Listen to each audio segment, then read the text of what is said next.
Here's how to place a Walmart pickup order online. First, open the Walmart app. Make sure to log into your account. Now, you want to select pickup as your fulfillment method from the top. Go ahead and select pickup from here. Then, you want to enter or confirm your pickup location by choosing your preferred Walmart store. Now, browse or search for the items you want to purchase. When you find an item, tap on the Add to Cart option. Continue shopping until you have added everything you need. Once finished, tap on the cart icon. Now review your items. Then tap on Continue to check out. Choose your preferred pickup date and time from the available time slot. If needed, review or add your payment method. Finally, review your order details and tap on Place Order to complete your purchase.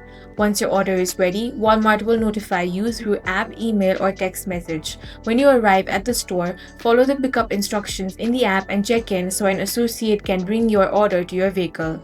That's all for this video. If you found it useful, make sure to hit the like button and subscribe for more videos like this.